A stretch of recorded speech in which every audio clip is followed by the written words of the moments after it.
Mums and Papas, yes, good morning, you're listening to 5 Kicks FM 90.7, 9:49, oh, time does go. Got Stan Gordon in the studio with me this morning and for a few minutes, but before we go over to Stan, there's copies of the island are there in front of me and oh good golly, everything's happened, good on you Stan. But anyway, you're looking at the time, 9:51 with 5 Kicks FM and Stan, good morning. Good morning, Michael. Yes, if you've got everything in front of you, yeah. We're organised here, but no doubt about it. Now, Stan, you mentioned something about the vehicle that you're purchasing, the Volvo, or what's it called in Australia? Well, it's called that all around the world, but it's a Polestar, which is... Polestar, yeah. That's right, the electric vehicle. And by the way, I did read an article, I pulled an article out yesterday to have a look at the specifications on this, and they just give it every tick in the book. Yeah, it's pretty much state of the art, better than a Tesla, I think. Well, I think experience is self-explanatory there, Stan. Honestly, that's how I look at it, mate. But regardless of price, forget about price. You're buying quality.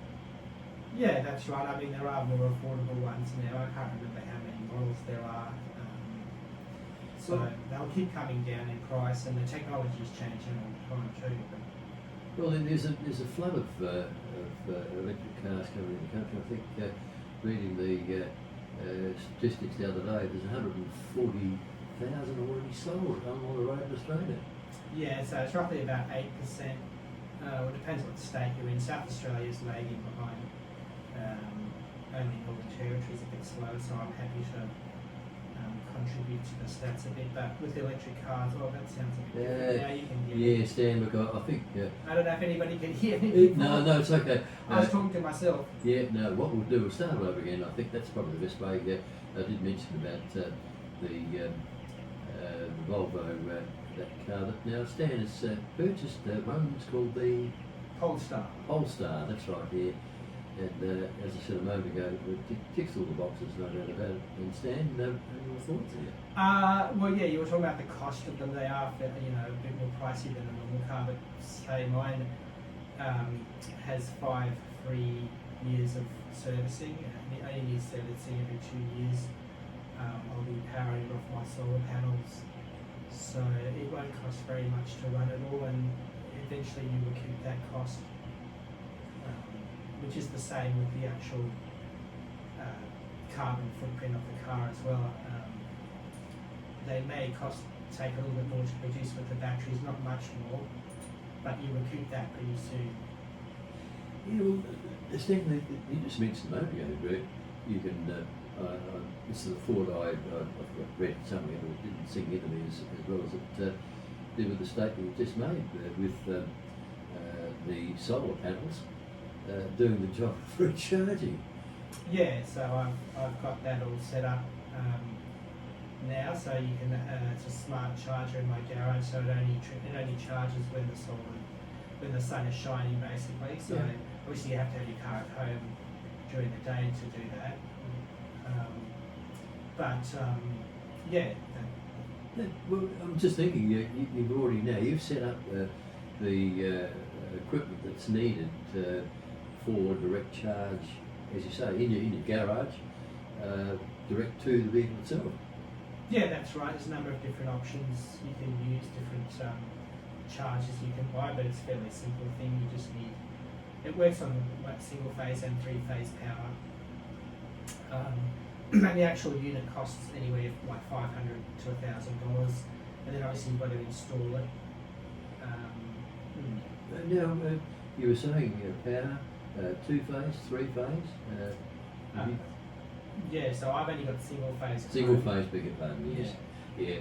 And of course 3-phase is only necessary when there's heavy equipment being used, welders and...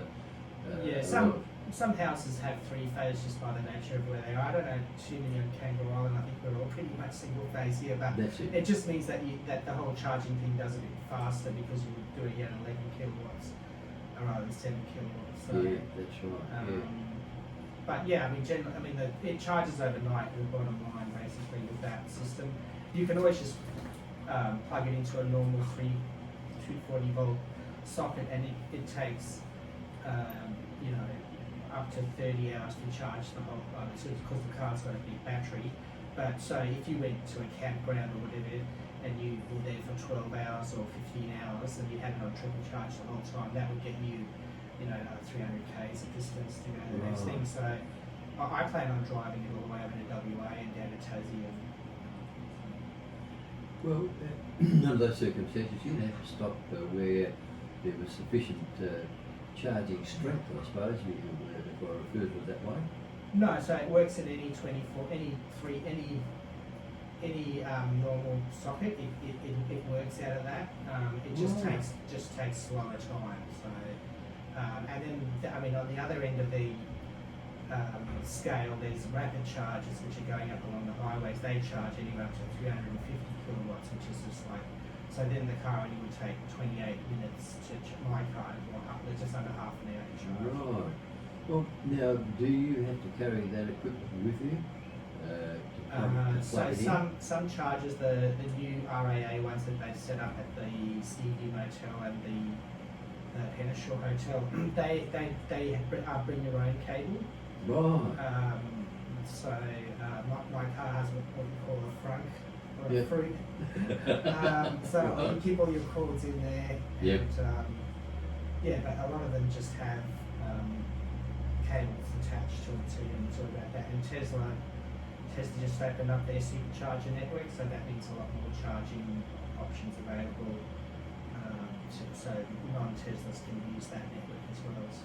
Right, and now with charging, is this a pay system or? Yeah, so there are still a very few free charging systems around. Actually, some on Kangaroo Island at the council. Right. And, the airport? At the airport, I think you do have to charge it. I'm not 100% sure. I'll have to test it out. But to be honest, it's better if they do actually charge just everyone. I mean, it's just like petrol. You should be charged for it. Yeah, look, understandable. And now they've been in the throes of looking at what sort of tax is forthcoming. Yeah, so that's a big controversial issue. So Victoria's just put in EV tax, so they want to charge. If you own an electric vehicle, you have to pay a tax because you're not paying fuel excise when you fill your car up with petrol. But that's not really necessarily fair because if you live in Victoria and travel a lot interstate, you're being unfairly taxed. It's better to have a federal system, and I think also with any of this charging network and all that, if it was a federal system, it would be a lot better. Yeah, that's interesting. So here in South Australia, you plug in wherever you plug in, you don't get charged for it. No, so there's only really a couple of remnant ones left over, like the council. Oh, that's right. Yeah. Sorry, I missed that point. Unusual circumstance. Most of them you do charge. You're charged varying rates. So, for instance, interestingly, Tesla charges more for non-Tesla than Teslas. Then there's a whole other string of different companies charge folks, NRMA, EV, BP, Ampol. They all have their own charging, and one of the bad things is you need kind of an app to operate them all. One of the advantages of a Tesla is you just go to the supercharger things and when you plug your Tesla in, it automatically handshakes with the charger in the car. Whereas if you go to one of the other RAA ones, you have to have either the app and then you have to authorise it, and also yeah, it's all kind of a different system of doing things. But Oh, I see. Now, when you say if you use go with the Tesla, go to an RAA charger, what's the story there? So you can, generally all the chargers are, up until, just recently Tesla opened their chargers to all cars. Yeah. All other charging things have been accessible to Teslas and other cars. So the bottom line is all chargers are now intercompatible. It doesn't matter if you drive a Tesla or a normal car. There are like a handful of Tesla supercharger sites that they've still locked for just Teslas in very prominent places like in Melbourne and Sydney, but there's only a handful of them. So also in Australia, we're lucky in that we all have the same plug system.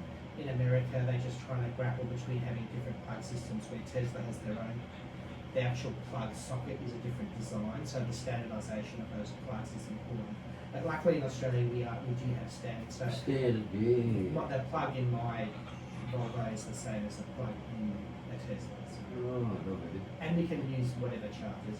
Mm. There's what the Nissan Leaf has CHAdeMO, which is slightly different. Right. But that's kind of like a dying, bit like Beta and VHS kind of thing, you know. Yeah, I'm with it. Yeah. So they all battle Good comparison. for the standard Yeah. system, and yeah. But I mean, to be honest, all this stuff is really only relevant if you're doing road tripping and things like that. I mean, day to day, you just park it in your garage, your carport, plug it, and then you get overnight. So you don't need super range. Like you could get a cheaper car, like some of the MG4s. That's right. Yeah. Just get the base model, and they have the better. So there's different battery technology. There's lithium iron phosphate, which is better than the nickel cadmium batteries. You can charge them right up to 100%. They're safer if they punctured, and they don't use those rare earth metals. So, but they also don't hold charge as much, so they're more on the base cars. Mm. But yeah, so there is different battery technology, and it impacts both the range and the performance, the sustainability of all the different factors. Yeah. Ah, interesting, Stan. Yeah. And how long's your wait? You're still what? 3 months So old? yeah, they just came out with a new version of this car, and the orders opened in July. It landed in Australia in September. Now it's in Melbourne, and it needs a part from Sweden to make the retractable tow bar work.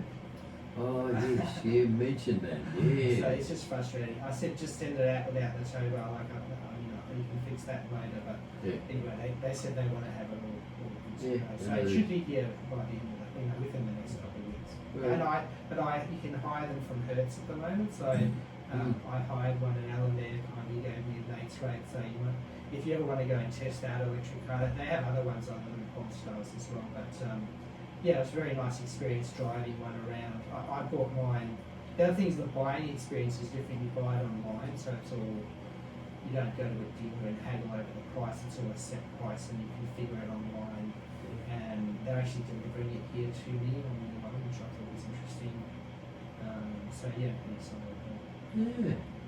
Oh, no, we should be a marvelous experience, Stan. I'm saying to myself, well, I'll continue on with my little turbo diesel Peugeot, which I'm getting 750 kilometres out of a tank of fuel. I'm saying, well, I can't lose. You know, it's one of those that's situations. it. We don't want people to start throwing away their cars. And, No, the network can't just, if everyone switched right now, that wouldn't really work either. Yeah. So it'll be a gradual process, and it'll eventually go that way, I believe. Yeah. So, yeah. Certainly, I know that you have a car background. You used to be involved in the car industry, if I'm not mistaken. But what was I going to say? They certainly are. I mean, they're just chalk and cheese next level in terms of the driving experience. And like the Polestar has full regen, so that means it's one pedal driving, so you don't actually use the brake pedal. You just, when you take your foot off the accelerator, the electric motor slows the car down and also puts power back into the battery. And it means that you don't actually ever really have to replace your brake pads. And sometimes they tell you should pump the brakes every now and then because they can rust, not rust up, but seize up from not being used. So a lot of people don't like it. Alan at Hertz and I don't like it, but I haven't really used it yesterday, which would be the first time. But it was really nice experience to just drive like that. So, and also, just the torque and the power, and plus you never have to go to another petrol station. Well, that's not true because hopefully the Ampol here and the BP, they get charges as well, and that's what they do in. So, and also all the service stations are needing to tool up, and not service stations, sorry, the mechanics and things. Well, I'm just thinking if the Ampol, these other service stations, or the private companies are putting in these charges, on the spot charges, then it's going to take a while for that to recharge, or how long? So Ampol and BP, they put in the very top end higher speed charges. Right. So if you have a small battery car, it will charge in about 10 to 15 minutes. Right. So I mean, I don't know, like if you to think about it, if you put it with your normal petrol car and it was on empty, by the time you like got out, put the petrol in, filled it up, I mean, it would probably be 2 or 3 minutes, and then also go in and pay. You don't really need to do that with the electric car. You just flash your app or whatever, so you're saving on that whole process. So my point is that the process of filling your car with petrol is not really that like lengthwise different than doing electric charging. It takes a little bit longer, obviously, but the other thing is if you do need to get out, stretch the legs, buy something, go to the bathroom, and by the time you get back, it'll be charged. So one of the problems is people are going to do that and then they leave their car there and it's clogging up the system. So now some of the charging things have idle fees where you get charged $1 a minute if you leave your car there in the charger when it's not charging, and that's to discourage people hogging the charging bays. Yes. Also, there's a thing called icing where you park your petrol car in a electric charging bay, but I wouldn't advise doing that because I think the fines are like about $2,000 or something. Right. Oh, yes. Because maybe because of fire risk or whatever the case may be. Who knows? No, that's just people trying to be smart and saying, "Oh, park my," because at the council, like say for instance, the council, the electric charging parks are right there in the front, and I've seen non-electric cars parking there. Yeah. And but you do risk a big fine. Well, could be either insolent or dumb, or couldn't care less. Yeah, it's interesting. I mean, there's a whole different etiquette about everything, like with charging stations, who waits in line, and all the rest of it. And so it is different. Like it's a new system change. Like everything. That'll happen. Yeah. No, but it's interesting, Stan. You quoted all the facts and figures there, mate. It's great to have somebody like yourself, but you've certainly done a bit. Yeah, well, you started then to go to people were hearing it, but you read from the advertiser and like say the Murdoch Press that they have like this seemingly outbound campaign against electric vehicles for whatever reason, whether it's being paid by the fossil fuel industry or whatever, or maybe just people are afraid of change in general. I mean, I'm not a big fan of the advertiser of the Murdoch Press and any of their angles, but so anything I can do to try and get the word out to kind of give a counter argument a little bit, because everyone gets fed the same things, which is fair enough. People are not necessarily afraid of change, but cautious of it, and that's fair enough. Like you said, you're happy with your diesel, and I wouldn't begrudge that for anybody. Oh, this is only the next couple of years, maybe. Look, eventually, Stan, I'll be buying an electric car when the prices come down, or they're stable enough to justify buying an electric car. I wouldn't get a hybrid. I'd just go the whole either way. Unless there are some rare circumstances where if you were really travelling in the outback, like in the Simpson Desert or whatever, and there are even Ford Rangers going to have a hybrid coming out. So there are different options, and there's ways of easing into it if you're afraid of taking the deep dive. So. Well, I just thought a moment ago, if you to curb the risk, I suppose, if you had a trailer with a generator on the back of it and enough fuel to run the generator, why not? You could. That would be a pretty self-defeating thing. One car brand, Fisker, out of the States, has solar panels in the ceiling, but I think you get like whatever 1 or 2% of your daily usage out of that. So in other words, you'd have to park it for about 100 days to fully charge it or whatever. But it's a little bit of a boost. And I mean, like I said, if you were really travelling in the outback, you could just pull up to any station in your shed that actually had, and plug into their generator. Right, So there's and campgrounds. I mean, people say, well, electric cars just powered by coal, but that's not necessarily true. I mean, South Australia every now and then operates on 100% renewable. And so even if my car wasn't taking power from my solar panels, it's just taking power from the street, there's a large percentage of that power that would be renewable anyway, so that argument doesn't really hold much weight. Well, I think the very interesting thing with this Taylor, or whatever his name is, the fellow Whyalla, the amount of money he's throwing around and has been, and has also encouraged the governments to come up with funds as well for the processing of hydrogen. And hydrogen is an interesting one. How can you have to invite me back to you wanted to, but I'm not a big fan of hydrogen. I think it's kind of like it would work in certain circumstances, particularly with like heavy trucking, heavy industry. Yeah. There are certain circumstances where electricity just doesn't work. So in those rare circumstances, yes, but in general, it's just a very intensive. It's intensive to dig it out of the ground. It's intensive to store and transport around. Electricity is just so much more efficient, generated from wind and solar. So I think it's kind of like a kind of a false thing. Whatever, but it's anything that's worthwhile installing any technology. I'm not a big fan of nuclear energy either. I think that's totally ridiculous, and we shouldn't be entertaining that at all. I think this country's got way more enough solar and wind, and we can export that via whatever. So but that we could talk about. I've probably taken too much of your time. I was also going to say that's all right, Stan. No. Make sure to read The Island, and I brought in a copy of the Food and Wine and Art Guide. So I was delivering those yesterday in the Polestar, that's why I hired it.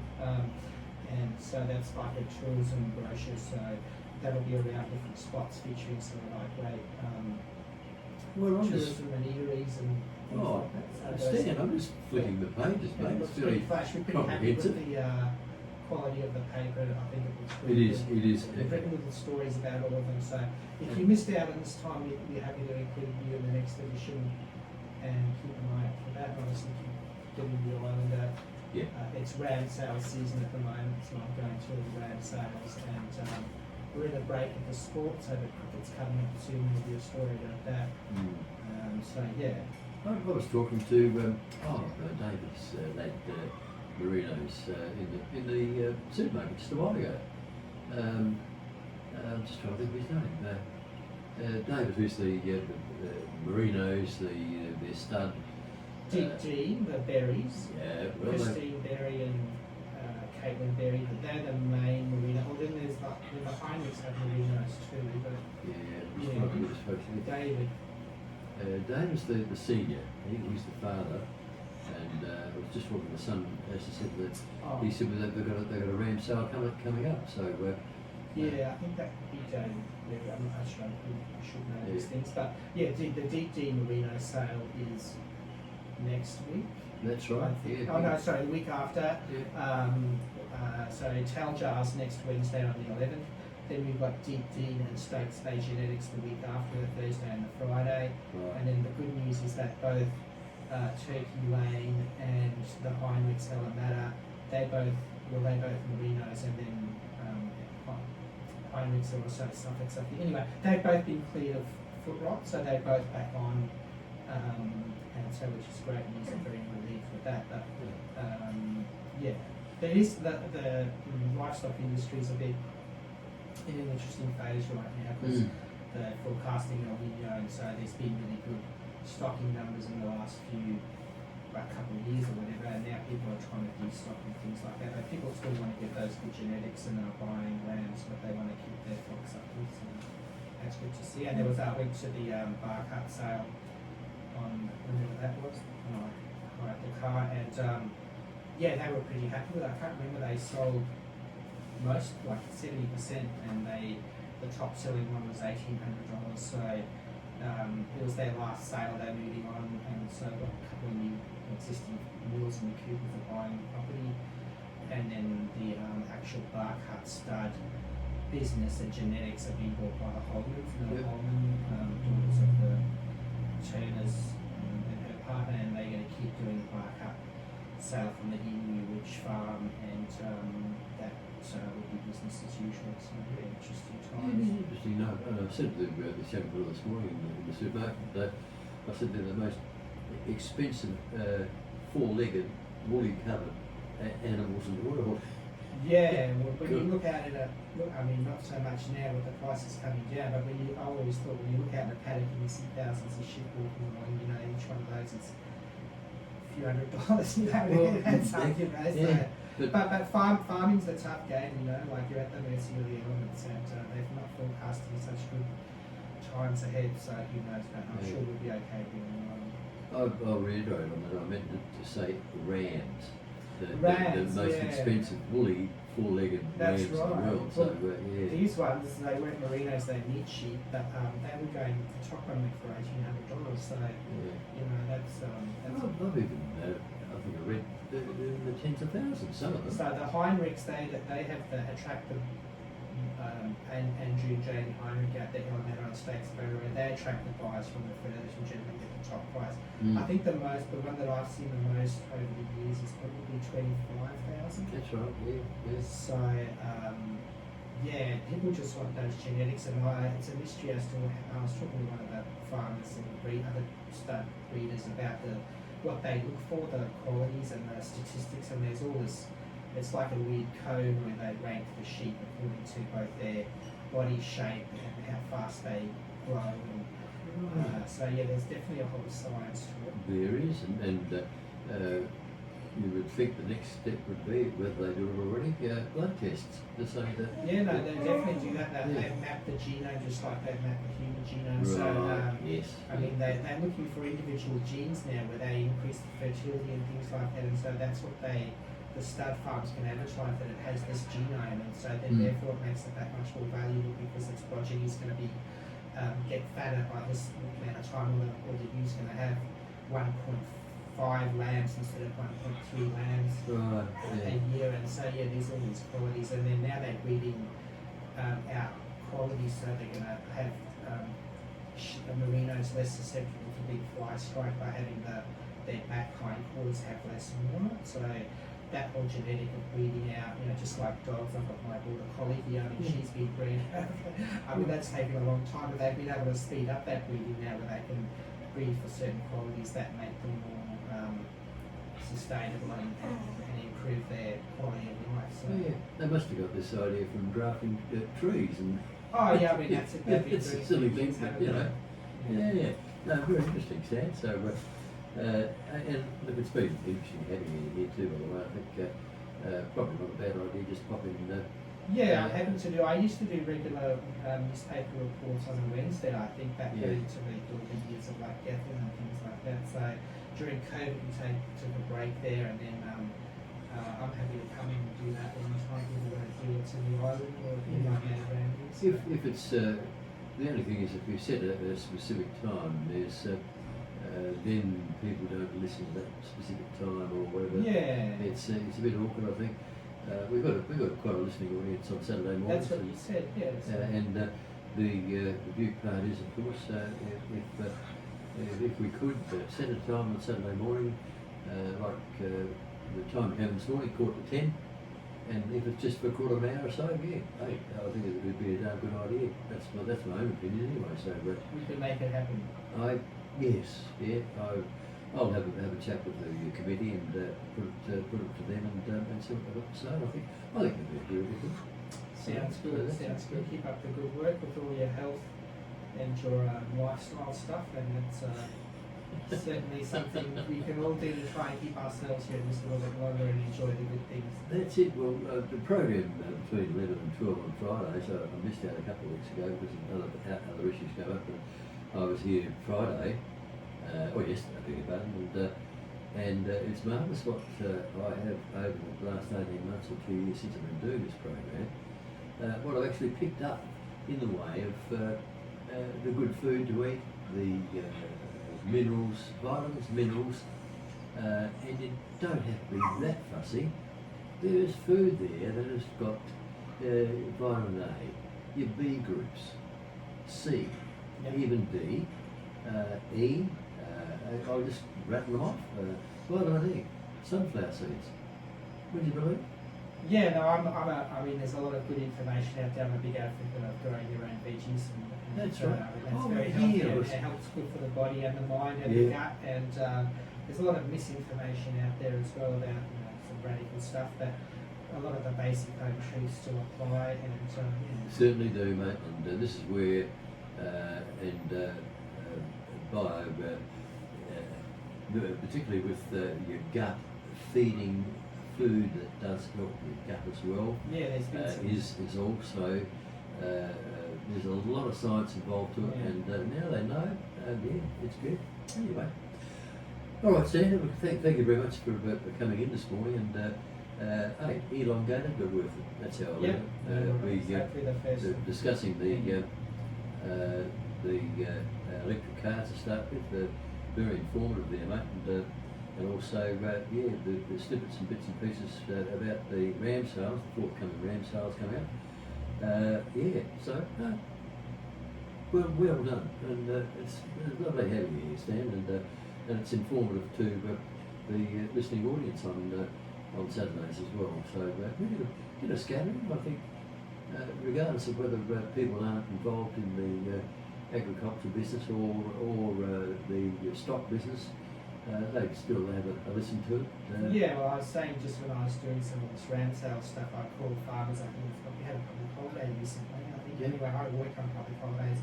But I was calling the farmers and I was saying, "Oh, sorry for calling in a public holiday." But then we thought, "Oh well, if you're a farmer, you don't have public holidays either." So they're always working. So there's probably farmers on tractors right now, and maybe we'll see them on electric tractors soon enough. You know, that tractor would be a perfect application for that because you just plug it in overnight on the farm, and then you're good to go the next morning, and you don't really need diesel after that. So.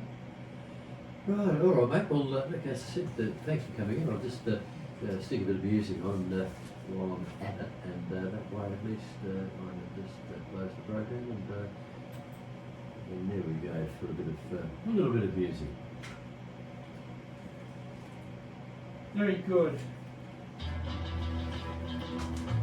There we go. Now, how's the dog going, mate? She's good. Hey, Twig. Oh, You were very quiet during the interview, weren't you? Be careful, don't knock the wires over. and she's realised, hey, there's somebody else here. Yes, of course there's somebody else here. Yes. I filmed the whole thing, so we'll see if how the sound works. So say goodbye, Michael. Thanks for interviewing me. Make sure to listen to 5 Kicks FM. What frequency is it? 90.7. 90.7. You can actually watch it online too if you just go. That's right. So some of my American fans, I've got a big head now. Viewers, whatever, people overseas, you can listen to it on just Google 5 Kicks FM. Yeah, you 5 Kicks FM. Google that, it'll come through. But 5 Kicks FM. .com or .5. Yeah, that's it. Google's a wonderful thing. Or OIG, I think. One of the best things. Google it. One of the best things about the Polestar is it's got the operating system is Google. Yeah, So you just push a button on the steering wheel and say, "Hey Google, turn the air conditioner up," or "Hey Google, take me to right. Dudley Wines," or whatever, and it does it all. So anyway, I'll stop harping on. Thank you, Michael. See ya. Have a good weekend. Oh, great to have you, Stan. Lovely stuff. Good No on you. worries.